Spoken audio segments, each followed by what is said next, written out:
I still remember the exact moment I realized my own son believed I was already finished. Not retired. Not slowing down. Finished. He stood in my kitchen holding a folder, smiling like he'd just done me the biggest favor of my life. Then he said, "Dad, I sold the farm. You needed the money more than the land." My heart didn't race. It stopped. That farm wasn't just dirt and fences. It was where I buried my wife, where I raised my son, where every sunrise reminded me why I kept going after losing everything. If family stories that hit close to home mean something to you, I'd appreciate you sticking around and subscribing to Behind Dad, because stories like this deserve to be remembered. And one more thing before we keep going. The faces, photos, and scenes you see are only there to help tell the story. They're not meant to represent the real people involved. I looked at my son, waiting for him to laugh and admit it was a joke. He never did. He started talking about market prices, retirement homes, and how I wouldn't have to worry anymore. That sentence hurt more than anything. Worry was never my problem. Trust was. I asked him one question. "Who gave you permission?" He avoided my eyes and muttered something about having power of attorney papers from years earlier when I was recovering from surgery. That's when I knew this wasn't a mistake. This had been planned. He walked out smiling while I stood in the same kitchen where his mother taught him to bake biscuits. Before I even reached for my phone, I had already made one decision. I wasn't going to argue with him. 3 days later, my son's backyard looked like a country club.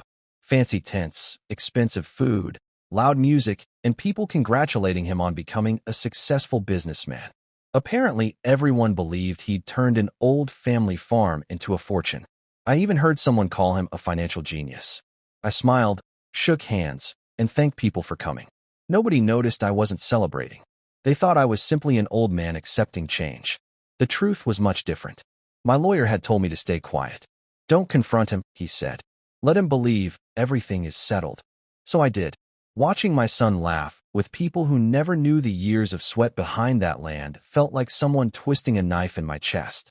Have you ever stayed silent even when someone deeply betrayed you because you knew speaking too soon would ruin everything? I kept remembering my wife telling me years ago, character always shows itself when money gets involved. She was right. My son kept making speeches about building a new future while standing on the ashes of our family's past. Around sunset, he hugged me in front of everyone and whispered, "See, I fixed your life." I almost answered him. Instead, my phone vibrated. It was my attorney. He simply said, "We're ready." I looked across the yard, took a slow breath, and told him, "Call now." I slipped the phone back into my pocket while my son climbed onto a small stage to thank his guests. None of them had any idea what was about to happen. His phone rang halfway through his speech. He smiled at the screen because he recognized my lawyer's number. He probably thought it was another document needing a signature. He answered on speaker without thinking. That was the biggest mistake of his life. My attorney spoke calmly enough for everyone nearby to hear. "Good evening. I wanted to notify you that the attempted sale of Mr. Harrison's farm has officially been declared invalid." The music stopped. Forks froze in the air. My son's smile disappeared. The lawyer continued.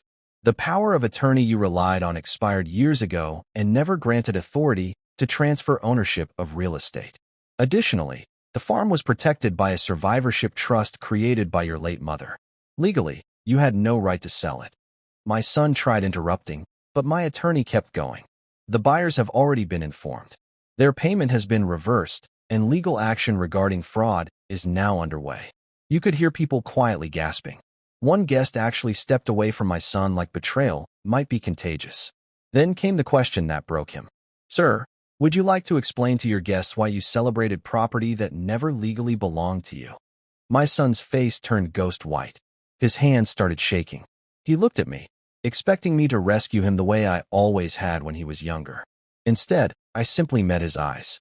For the first time in his life, there was nothing I could protect him from except the consequences of his own choices. People left that party faster than they had arrived. The laughter vanished, replaced by whispers that echoed long after the last car disappeared down the road. My son sat alone on a folding chair, staring at the empty yard.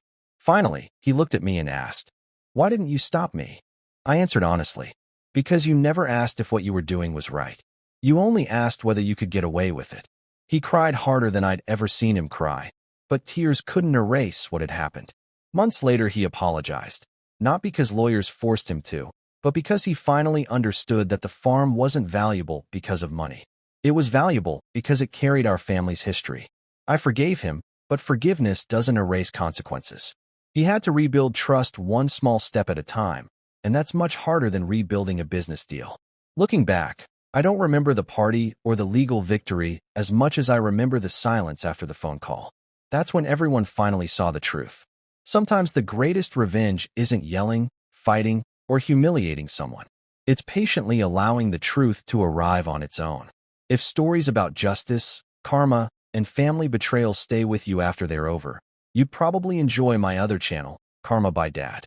You can find the link in the description or simply search Karma by Dad on YouTube. Now tell me, what would you have done if your own child had sold everything you spent a lifetime building?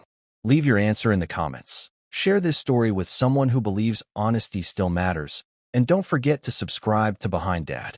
Because in the end, land can be recovered, money can return, but trust, once sold, is always the hardest thing to buy back.